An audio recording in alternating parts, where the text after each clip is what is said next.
Hi, this is Jeff Altman, the Big Game Hunter, and you're listening to Job Search Radio. This is a show where I like to spend some time talking to an expert about some element of your career or job hunting, because I believe job search doesn't have to be hard, difficult, painful, or take as long as it does. Now, this show is with a friend of mine named Bruce Chodosh, and Bruce is someone, well, I was introduced to him by a mutual friend after he moved here from Texas, and he offered me a present not long after we started to talk with one another that I took him up on. He administers a test called Core Map, which I found very interesting, a little bit more accurate, frankly, Myers-Briggs. So I thought I would talk with him about it, share that conversation with you. And he has an interesting offer at the end where he provides a discount on the testing services for my listeners. So hang in there for that, and I hope you enjoy today's show. Now, let's sing along.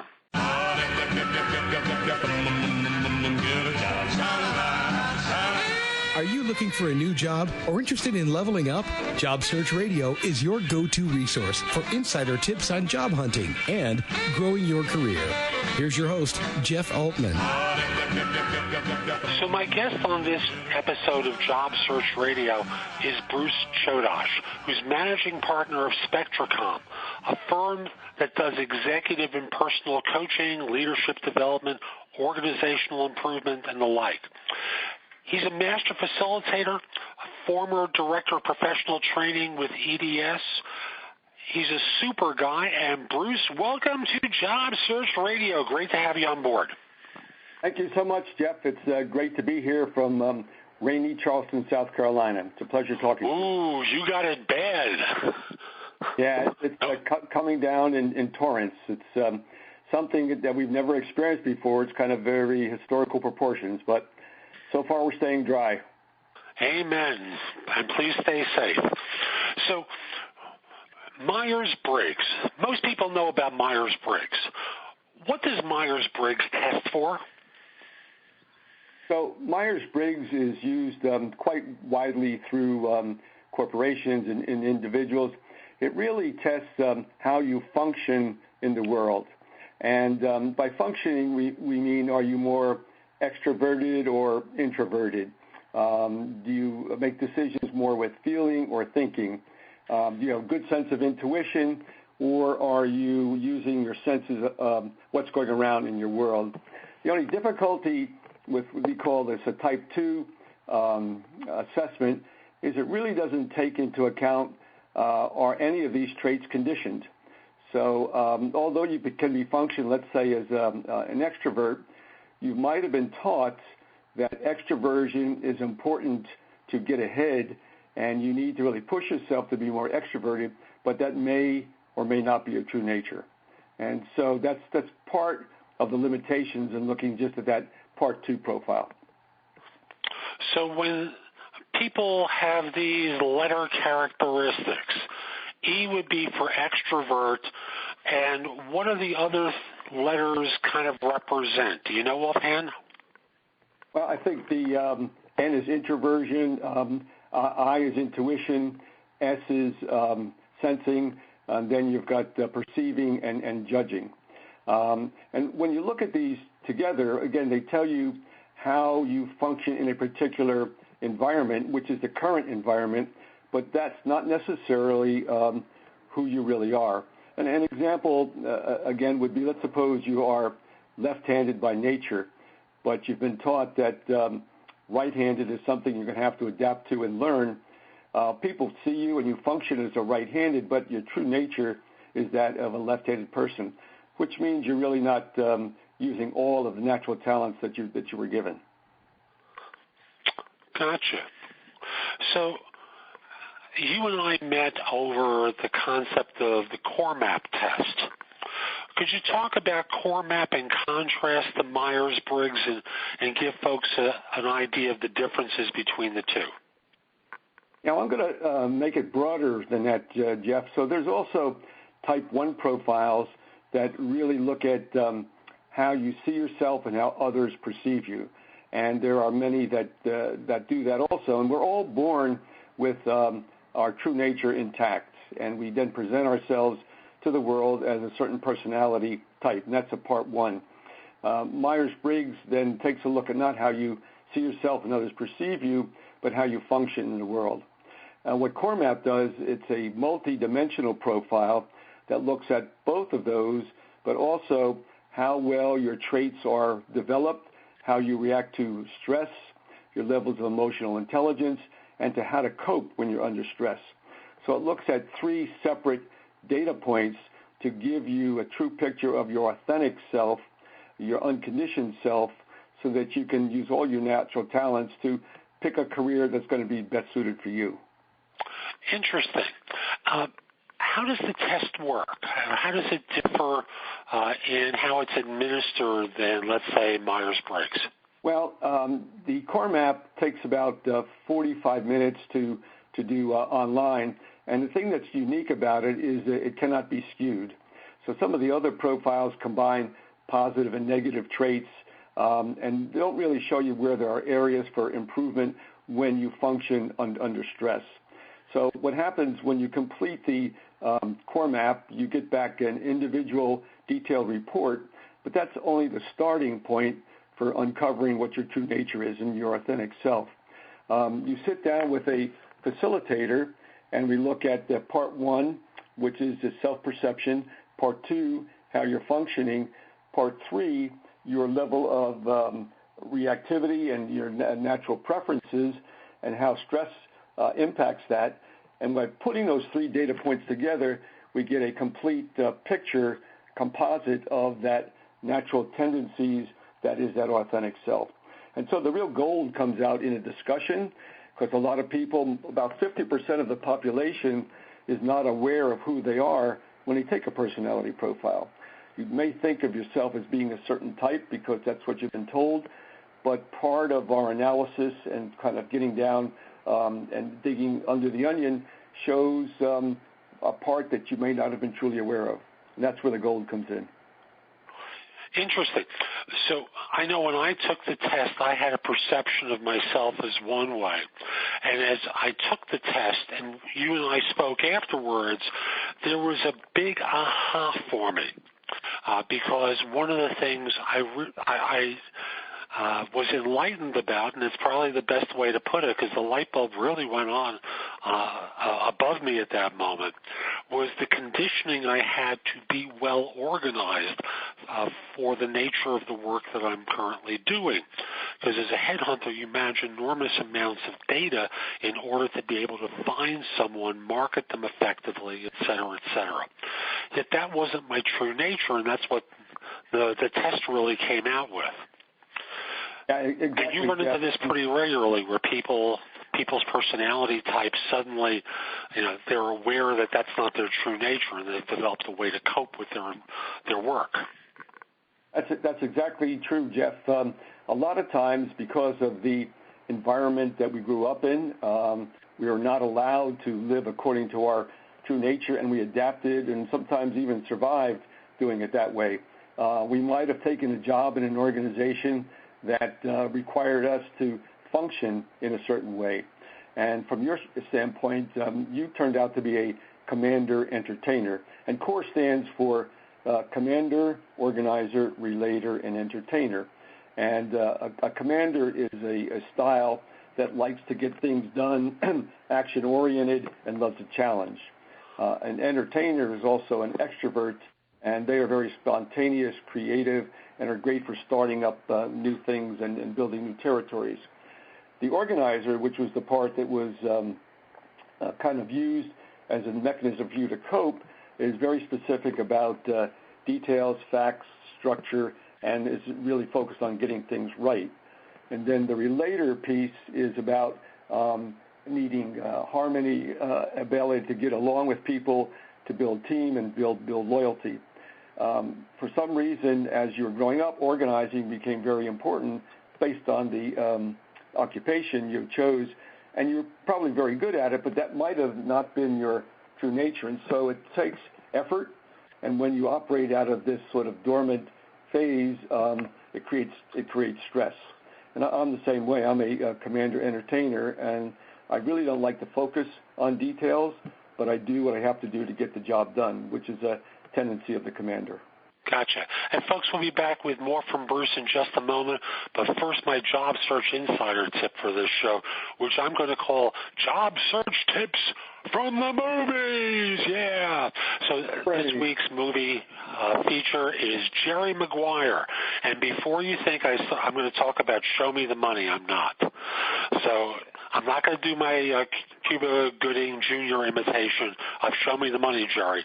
But I want to talk about a different element of the movie where Tom Cruise, playing Jerry Maguire, has been fired from the sports agency he's been working at for so long. And he is down on his luck, struggling, no one to talk to, no real clients, really on the balls of his butt. And he's trying to knock down doors. He's trying to do everything that he can, and he is struggling. And it's only when Jerry surrenders to Renee Zellweger and her family and starts accepting support and advice and, in effect, coaching from Renee. That's the name of the actress. I don't remember the part that she played. But it's only when he starts accepting advice and accepting coaching and accepting support do things start to shift for him, and he starts winning situations. The same is true really for a lot of job hunters. Job hunters kind of hunker down in the bunker, whether you're someone who's out of work looking for a job or, for that matter, employed and looking for a job. It makes no difference. Most job hunters try to tough it out and do it this harder way instead of getting some advice, getting some support, and getting some coaching. So my encouragement to you really is very simple. Get a coach for yourself. Get someone who can guide you in the search and has the answers. Get someone to work with you one-on-one, and yes, pay them, because frankly, experience tells me when you don't pay for service, you find it easy to ignore it. So yes, do pay for the service, whether it's me, and I've done job search coaching for years. You can reach out to me at Jeff Altman at thebiggamehunter.us, or someone else. I'll simply say, get the support that you need to make this process a lot easier for yourself and so that it doesn't take as long. Now, if you like this tip, I've got a lot more at my website, which is thebiggamehunter.us. Go over to the website and go exploring. Like I said, plenty there, over 1,000 YouTube videos, plus articles that I've written for different publications. There's a lot there to help you. So, again, thebiggamehunter.us. Let's come back to Bruce and pick up where we left off, which was talking about core map. So I was a commander entertainer, which translated into, I have a degree. I am best in situations where I can take charge and be, shall we say, a bit entertaining. I can handle spontaneity better than most. But other people have, well, actually, let me talk about myself as a model. And I know you have I think you identified that you're also a commander entertainer. But I know for myself, as I was saying earlier, I found it necessary to be well organized. And that's hard for me, but I do it well. Do you find this sort of behavior common with people? Yeah, it's very common in that we are put in positions where we have to fulfill a certain role. There's certain requirements to be attentive to details. And an example of where somebody can be a success with the right support is if you're a commander or an entertainer, and you're a combination of both, you are really good about setting direction, about accomplishment, about getting the job done. But if your organization is filled with just commander and entertainer, there's sometimes a lack of focus on details. That's especially true of an entertainer. So if you have people in the organization that you can delegate that to, or if you don't, then you have to pick up that tendency, realizing that if you're focused heavily on that organizing piece, and if you do it too long because it's a dormant part of personality, it'll create additional stress in your life, and you're not going to be as effective.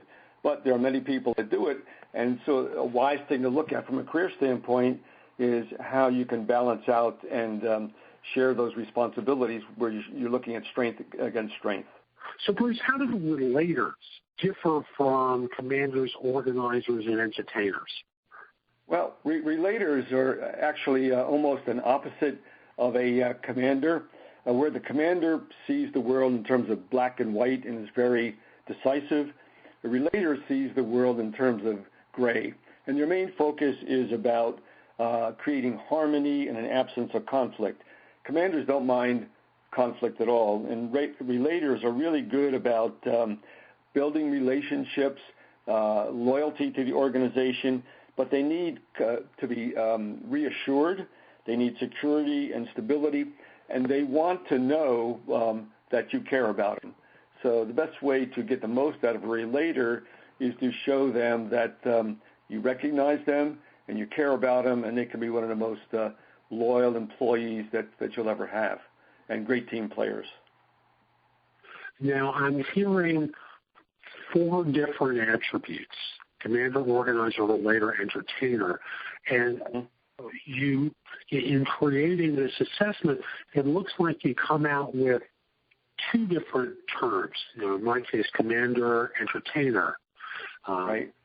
So it sounds like there could be as many as 16 different combinations. Actually, there are 12 combinations of the 4 quadrants: the commander, entertainer, relator, and organizer. 2 of them, the relator commander and the entertainer organizer, are not valid ones because they don't allow the brain to be able to function on that type of connections. They're actually polar opposites. All of the other combinations, and there are 12 of those, there's 12 total, 2 of those are not truly effective combinations, and that's a signal if I'm profiling somebody and I see that they're coming across as a relator commander or an entertainer organizer, that there's some conditioning taking place that's preventing for them to express their true nature. And so that's a red flag that goes up immediately. So from a job hunter perspective, how does someone use this information that they're getting from the core map assessment in order to apply it to their careers, their work, their jobs, everywhere?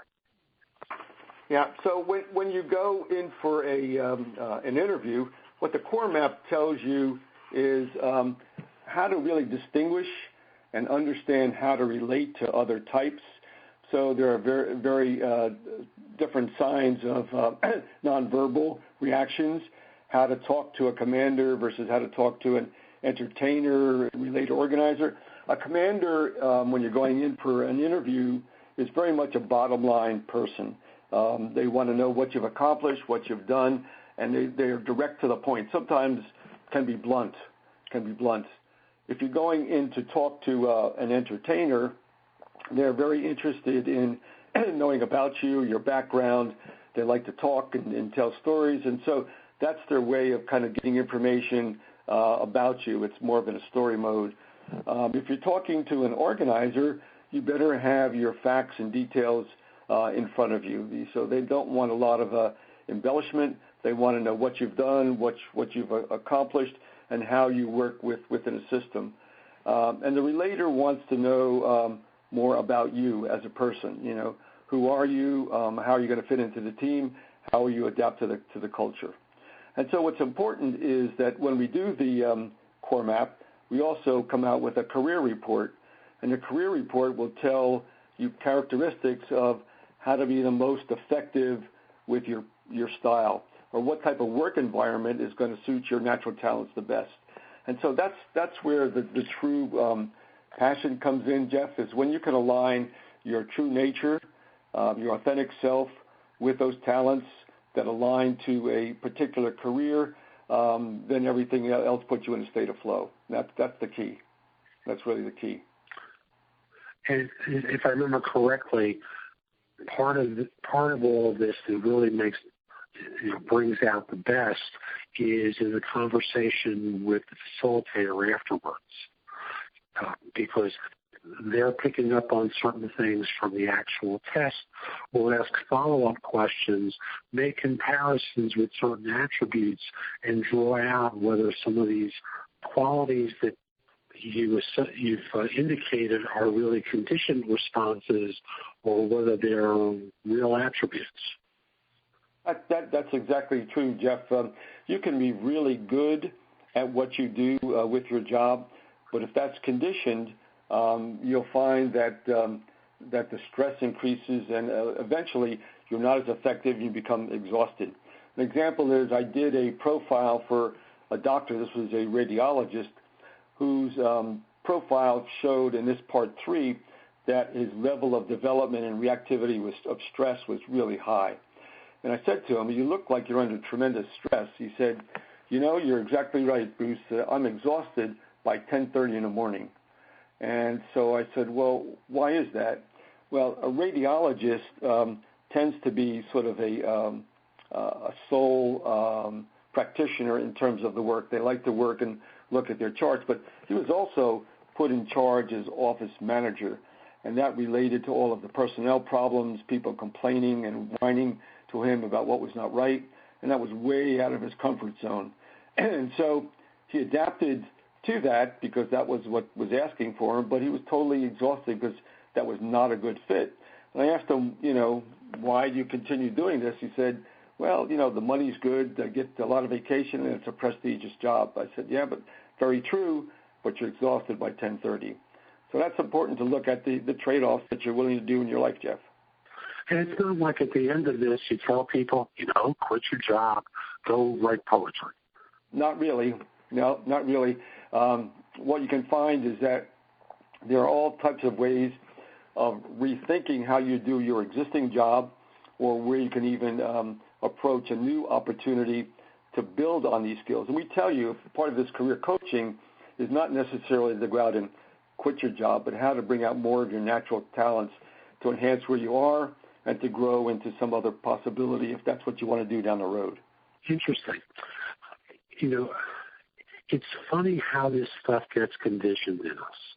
And it's interesting how we develop coping mechanisms that allow us to excel.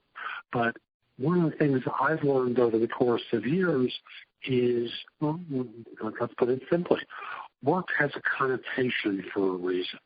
Work often involves it feeling heavy, it feeling like a burden. It's work. And in contrast, there's a way that you can be involved with a job and have it be light and feel much more like play, and dare I say even fun, if it's more aligned with who you are and what your values are. And you're more likely to be in flow and successful if it's more aligned with who you are and your values. Am I correct in this assumption? That's exactly true. Gallup did a study of, I think it was almost 1 million people, and that 80% of the people in the workforce felt that their true talents and natures were not being utilized. And so we tend to adapt or settle for, and when we know who we are, what our nature is, then everything else unfolds. And what we strive for when we help people go through the core map and their career is passion. And that doesn't mean that, it means changing or quitting your job, because there's different ways of relooking and framing what can give you that sense of joy and play and passion. And that's what everyone really deserves in whatever career they pick. And even if you stay in your current role that's still effort, what you can do, folks, is start something part-time or on the side, something like a side hustle that takes advantage of these qualities within you and gives you the opportunity to experiment with something different, whether it rings true for you, and build that sufficiently so that what you're able to do perhaps is eventually leave your current main job and create something completely different for yourself. And my experience also, Jeff, is it's a process. My background is highly technical. I have a bachelor's in chemistry, an MBA in computer science, and I was a technician. But all through my career, I evolved into different roles and occupations that were more people-oriented. And now, where I've transitioned to a long career, is my entire focus is on people development, and helping them see their true nature and the gold within their personality.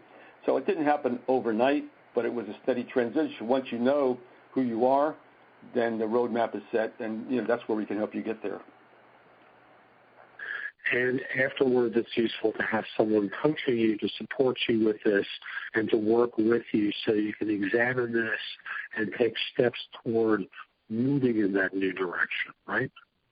Exactly right. And in fact, someone like yourself, Jeff, who is a headhunter and also an excellent career coach, is a perfect match for somebody that's, number one, looking for a job, and a job that's going to really meet this criteria of helping you find your passion and your natural talents, as well as understanding how the whole hiring process works. So it's a double win when you're working with somebody like Jeff. I know that, and thank you for commenting about that. I believe it very deeply, and I have attributes that a lot of people don't in my line of work that makes me uniquely qualified to help people. Bruce, how can people find out more about you and your map? Since we have the ability and the pleasure of talking to you, I want to make a special offer to your audience. Normally, we do the core map assessment for $375. But because we're doing a special broadcast with you, I'm going to offer that to all of your clients for $275. And all they have to do is send an email to me, that's Bruce Chodosh, at bruce@spectracom.com. That's SPECTRACOMM.com. And if you put in the subject line Job Source Radio, then I'll send you information back on how to take the profile and get the special discount. And also what I'll include, and this is usually an additional, is a tailored career report for you for exactly what is the best fit for a career for your assets. Having received the report, having taken the test, it is a very good deal. And then afterwards, Bruce will refer you to me. I too will provide a discount for the service, and I'll take a quarter off what my standard price would be. So, Bruce, thank you so much. I do appreciate you making time. And folks, we'll be back next time with another expert to help you find work more quickly and more effectively. I'm Jeff Altman, the Big Game Hunter, and if we are not connected on LinkedIn, send a connection request to me at linkedin.com/IN/the-Big-Game-Hunter. I accept connection requests from people worldwide, except if you look like a scammer or spammer, except if you're a third-party recruiter.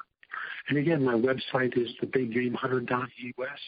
Go exploring there. There's a lot to help you. I'm Jeff Altman. Have a great day. Take care.